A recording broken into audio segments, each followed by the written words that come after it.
Assalamualaikum warahmatullahi wabarakatuh.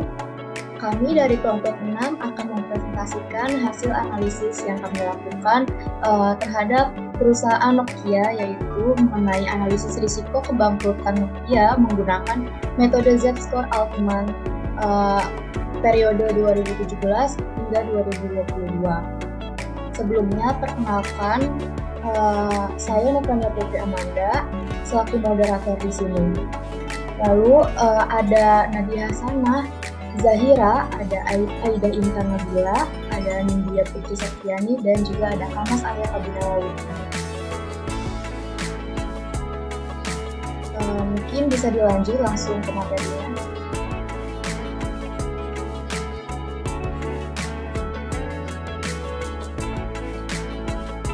Oke, selanjutnya latar belakang Nokia Corporation merupakan perusahaan multinasional asal Finlandia yang bergerak di bidang telekomunikasi, teknologi, informasi, dan elektronik konsumen. Perusahaan ini didirikan pada tahun 1895 dan telah melalui berbagai fase transformasi dalam perjalanannya. Kemudian pada tahun 1950, Nokia membangun perusahaan divisi elektronik dikarenakan menganggap bahwa perusahaan elektronik memiliki masa depan cerah. Meskipun pada awalnya Nokia bukan merupakan perusahaan elektronik, tetapi Nokia sukses menciptakan alat-alat elektronik mulai dari telepon, genggam, sampai perangkat telekomunikasi lainnya yang bisa diterima oleh pasar. Selama 14 tahun merajai perusahaan telekomunikasi, Nokia sempat mengalami beberapa kegagalan dan selalu belajar dari kesalahan sebelumnya. Sehingga Nokia selalu menciptakan inovasi terbaru pada masanya. Nokia juga melakukan pengurangan pegawai dan penutupan pabrik di Finlandia sehingga pada saat ini tidak ada lagi produk Nokia yang diproduksi di negaranya asalnya, Finlandia.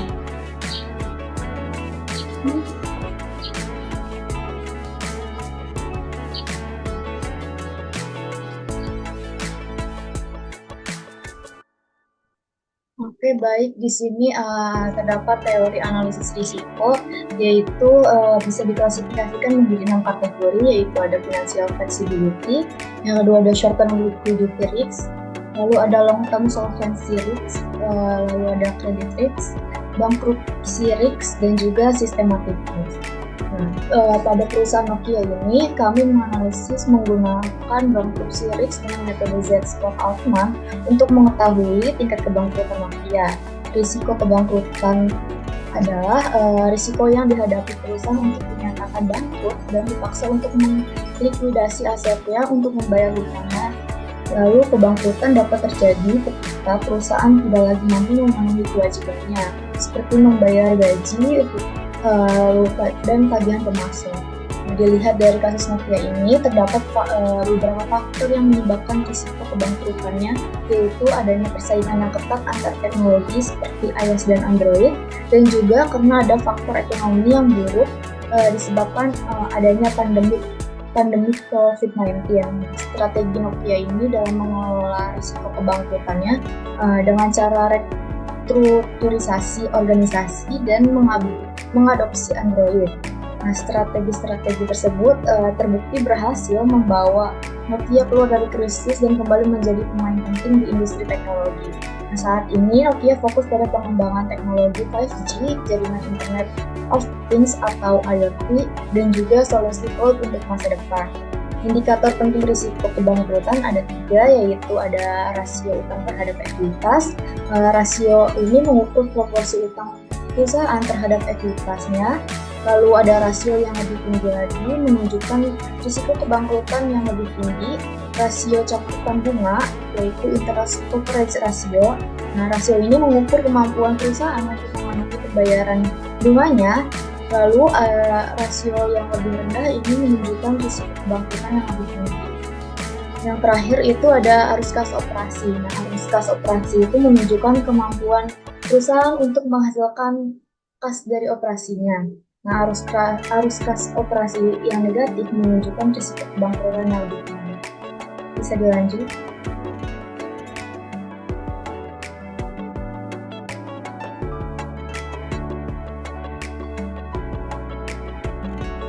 Selanjutnya ada tabel analisis kebangkrutan yang menggunakan Z-Score Z-score-nya Altman. Jadi Altman Z-score ini dinyatakan dalam bentuk persamaan linear yang terdiri dari 5 koefisien X yang mewakili rasio-rasio keuangan tertentu. Sedangkan formula Z-score-nya sendiri itu diperoleh dari penjumlahan X1 sampai X5. Yang dimana X1 ini hasil dari saldo laba dibagi jumlah aktiva. Rasio ini menunjukkan kemampuan perusahaan untuk menghasilkan modal kerja bersih dari keseluruhan total aktiva yang dimilikinya. Modal kerja bersih yang bernilai positif jarang sekali menghadapi kesulitan dalam memenuhi kewajiban lancarnya. Sebaliknya, modal kerja bersih yang bernilai negatif kemungkinan besar akan menghadapi kesulitan dalam memenuhi kewajiban lancarnya. X2 ini diperoleh dari laba sebelum bunga dan pajak dibagi total aktiva. Rasio ini menunjukkan kemampuan perusahaan untuk menghasilkan laba ditahan dari keseluruhan total aktiva yang dimilikinya. Laba ditahan menunjukkan beberapa banyak pendapatan perusahaan yang tidak dibayarkan dalam bentuk dividen kepada para pemegang saham. X3-nya diperoleh dari laba sebelum bunga dan pajak dibagi total aktiva. Rasio ini menunjukkan kemampuan perusahaan untuk menghasilkan laba dari aktiva perusahaan sebelum pembayaran bunga dan pajak. X4-nya diperoleh dari nilai pasar ekuitas dibagi total kewajiban. Rasio ini menunjukkan kemampuan perusahaan untuk memenuhi kewajiban-kewajiban dari nilai pasar modal sendiri. Nilai pasar ekuitas sendiri diperoleh dengan mengalihkan jumlah lembar saham biasa yang beredar dengan harga pasar per lembar saham biasa. Nilai buku hutang diperoleh dengan menjumlahkan kewajiban lancar dengan kewajiban jangka panjang. Dan X5-nya itu diperoleh dari penjualan dibagi total aktiva. Disebut juga dengan perputaran aset dan biasanya dipergunakan untuk mengukur tingkat efisiensi manajemen dalam menggunakan keseluruhan aktiva perusahaan untuk menghasilkan penjualan dan mendapatkan laba. Nah, Z-score pada tahun 2017 ini berada di 0,85 yang diprediksi bangkrut karena Z-score yang di bawah dari 1,81 itu berada di distress zone. Begitupun di tahun 2018 itu berada di 0,73 yang diprediksi bangkrut juga. 2019 berada di 0,76, 2020 berada di 0,66, 2021 berada di 1,02, 2022 berada di 1,36 dan keseluruhannya ini diprediksi bangkrut karena di bawah 1,81.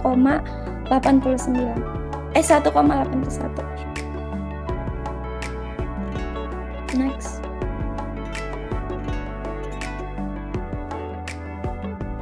Selanjutnya untuk hasil analisis untuk perusahaan manufaktur, nilai dan hasil interpretasinya adalah sebagai berikut. Yang pertama, Z-score-nya lebih dari 2,99 yang berarti safe zone. Itu artinya memiliki risiko rendah untuk mengalami kebangkrutan.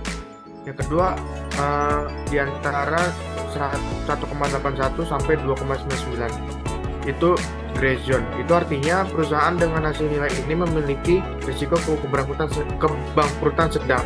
Dan yang terakhir, Z-score-nya itu di bawah 1,81 yang berarti distress zone atau perusahaan manufaktur yang mendapatkan nilai ini memiliki risiko tinggi mengalami kebangkrutan. Dalam tabel Z-score memperlihatkan bahwa hasil analisis rasio kebangkrutan dengan model Altman Z-score untuk perusahaan Nokia pada tahun 2017 sampai 2022 dengan nilai di bawah 1,81 yang artinya perusahaan diklasifikasikan berada dalam distress zone. Nokia memiliki risiko tinggi mengalami kebangkrutan karena perusahaan gagal untuk beradaptasi dengan pasar smartphone yang berkembang pesat seperti Android dan iOS. Nokia gagal mengantisipasi, memahami, atau mengatur dirinya untuk menghadapi perubahan zaman. Nokia mengalami pasang surut dalam beberapa tahun terakhir di tahun 2017. Meskipun masih mencatatkan rugi, ada harapan perbaikan dengan peluncuran teknologi 5G. Di tahun 2020, pandemi COVID-19 menyebabkan penurunan penjualan dan penundaan pengembangan smartphone flagship.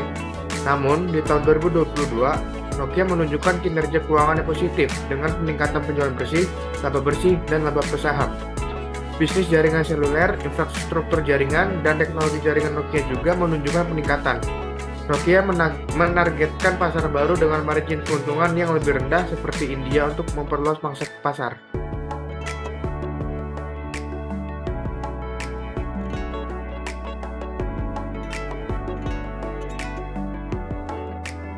Selanjutnya kesimpulannya yaitu nilai Z-score di bawah 1,81 untuk semua tahun yang dianalisis, yang berarti perusahaan diklasifikasikan dalam distress zone. Kegagalan Nokia dalam beradaptasi dengan pasar smartphone yang berkembang pesat seperti Android dan iOS, penurunan penjualan dan penundaan pengembangan smartphone flagship akibat pandemi COVID-19 di tahun 2020. Namun, Nokia menunjukkan beberapa tanda pemulihan di tahun 2022, yaitu peningkatan penjualan bersih, laba saham, peningkatan bisnis jaringan seluler, infrastruktur jaringan, dan teknologi jaringan. Penargetan pasar baru dengan margin keuntungan yang lebih rendah seperti India untuk memperluas pangsa pasar. Secara keseluruhannya, Nokia masih memiliki resiko kebangkrutan yang signifikan. Namun, perusahaan telah menunjukkan beberapa tanda pemulihan dan mungkin dapat menghindari kebangkrutan jika terus membuat keputusan strategis yang tepat.